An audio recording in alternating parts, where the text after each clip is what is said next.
Özellikle bu konuyla alakalı genç yaşta olan krizler, çocukluk çağında olan krizler ülke genelinde özellikle de bölgemizde biraz daha yaygın görmeye başladığımız durumlar. Ne gibi sebepleri oluyor? Şimdi klasik olarak bildiğimiz ileri yaştaki olan kalp krizleri daha çok işte tansiyonu olan, şekeri olan, kalp hastalıkları, vakaları sık görülebiliyor. Bunlar risk faktörleri. Ama genç yaşlardaki olanlar herhangi bir hastalığı olmadan niye karşımıza çıkıyor? Bunun belli başlı sebepleri var. Bunların en başında tabii tütün mamulleri, yani sigara bir numaralı düşman bu konuda. Sigaranı alıştığımız bir dönemler oldu. Şimdi onun ötesinde daha kötüsü seyreden, kalp yetmezliğine de götüren madde kullanımlar. Özellikle esrar olabiliyor, uyuşturucu maddeler olabiliyor veya kimyasal üretilen metamfetamin türevi ürünler.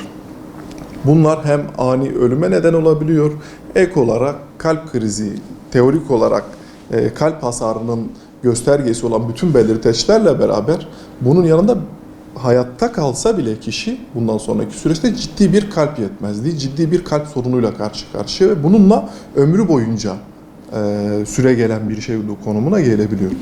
Şimdi bunu engellemenin başlıca yolları tabii ki kötü alışkanlıklardan uzak durma. Şimdi bunlar klasik olarak bildiğimiz kötü alışkanlıklar: sigara, madde kullanımı, esrar, uyuşturucu, kristal gibi bunun türevleri olan yapay uyuşturucular diyelim.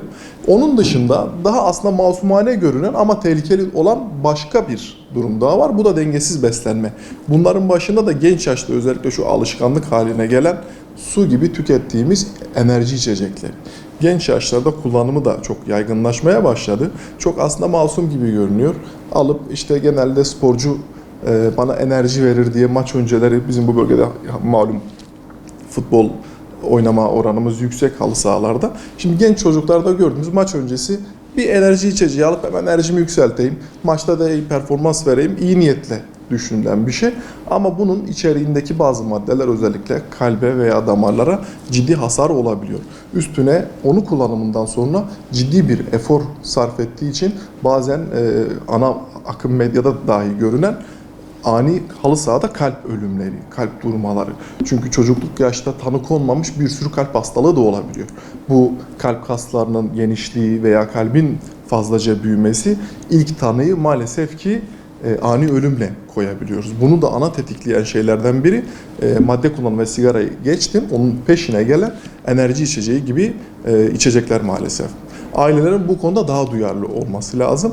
Bu sürecin, kötü bir sürecin başımıza gelmemesi adına. Gençlerin şimdi en büyük, en kötü özelliği geç saatlerde uyuma alışkanlığı.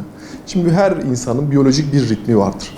Bir dinlenmeye ihtiyacı vardır vücudun, tüm organların, tüm sistemlerin. Belli bir saati aştıktan sonra olan kaliteli zamanların uyanıkken geçirme, uyuyamama ne oluyor? Can sıkıntısından bu sefer dengesiz beslenmeler başlıyor. Geç saatlerde yemek yeme alışkanlıkları oluyor. Bunları şöyle düşünelim, vücudumuzu bir fabrika gibi düşünelim. Besinlerimizi aldık geç saat. Şimdi dengeli beslendiğimiz saatlerin dışında. Geç saatlerde yemek yemeye başladık. Bunun türevi fark etmeksizin en sağlıklı besin dahi olsa geç saatlerde yedikten sonraki süreçte vücudumuzu aldık. Şimdi bunun bir sindirme süreci var. Ama ne yapıyoruz? Biz sindirmesine düzgün saatlerde izin vermeden geç saatlerde yiyip ondan sonra yatmış oluyoruz. Fabrikayı tabiri yerindeyse kapatmış oluyoruz. Bu besinin ne olmuş oluyor? Onu eritebilmek için vücudun çoğunlukla verdiği enerji bu sefer bağırsak sistemine yönelmiş oluyor. Aslında dinlenmemiz gereken, organlarımızın beslenmesi gereken saatlerde vücudumuz başka şeylerle meşgul olmuş oluyor.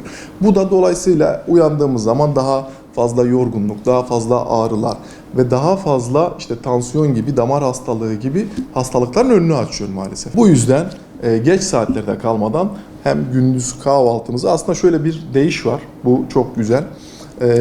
Demişler ki, anonim bir laf bu, kahvaltıyı 2 kişilik, öğle yemeğini arkadaşınla paylaş, akşam yemeğini ise düşmanına ver. Demek oluyor ki geç saatlerde hiç yemememiz lazım.